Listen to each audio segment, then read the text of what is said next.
Hey guys, today on drywall.com I'm going to show you how to install this corner bead. This is an inside corner bead, it's 45 degree. This is a plastic adjustable inside corner bead from Trintex. And yeah, it can be adjusted to whatever angle you need it. Yeah. It can also be put in reverse. You can reverse the bead so that you can adjust it to an outside corner. So that's backwards. That's backwards right now.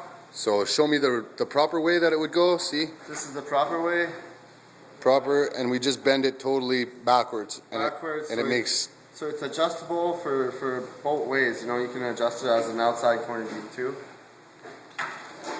So this bead, I find that it's usually a little kink too much, so I like to open it a little bit so that it fits better on there. So I usually just run it backwards like this.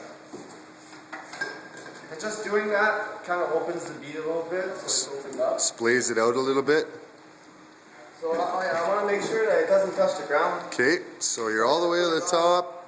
It doesn't touch the ground. It's a little close. It's a little close. I gotta chop it a little bit because they like to put hardwood and stuff and it likes to fit on there.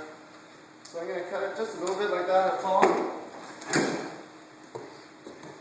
Now you're gonna want to put the mud on.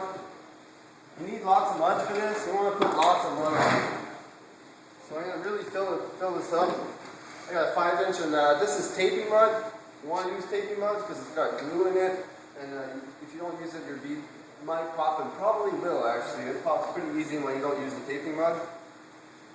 All-purpose mud too, it does the same thing. So you want to put lots of taping mud on like that.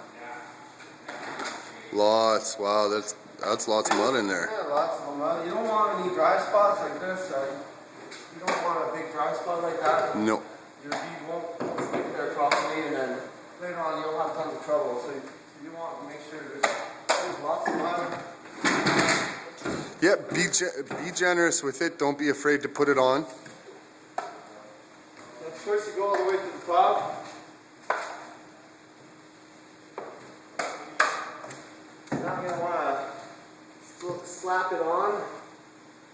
So just kind of Let me just... put it on with my fingers like that. Just roughly in the middle.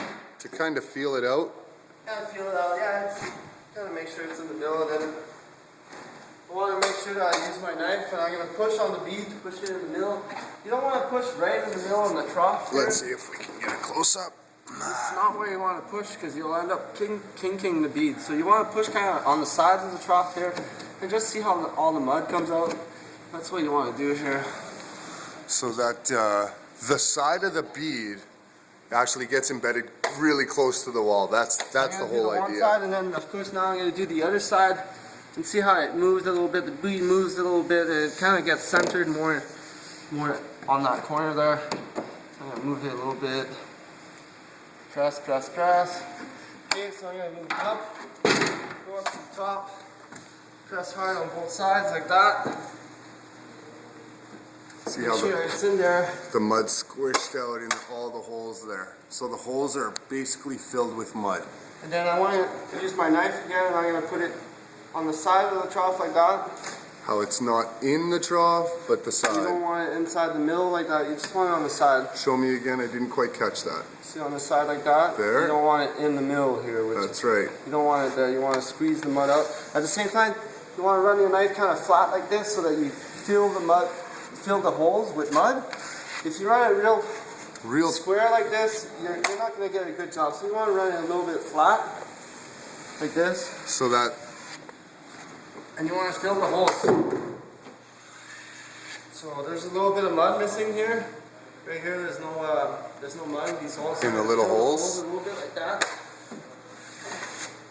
The mud goes in the center like that, but you just clean it up. Just clean it up like this. Oh, look at that. Okay, so I'm going to get the top. Here I have to go backwards a little bit. Sometimes going backwards like that kind of helps. Spreads out the mud a little bit differently. To the top. And there, again, I got mud in the center, so I'm going to clean it up. Okay, so that's good for the top. Move down to the bottom here. Notice that my bead's a little off here, so I'm going to try to push it a little bit to that side. Okay, now again, starting on the sides here, you don't want it in the center. Just get the two sides. One, to clean up the center. You want to clean up that center because it's going to be hard to put your coat on after That's you right. got lots of mud on the center. It's the guide for your next coat. Yeah, that is really a guide. So There, now it's on, and that's a beautiful inside 45 applied by Philip. and it's ready for put on the first coat after this. Well, it needs to dry first, of course. Yeah. But yeah, thank you.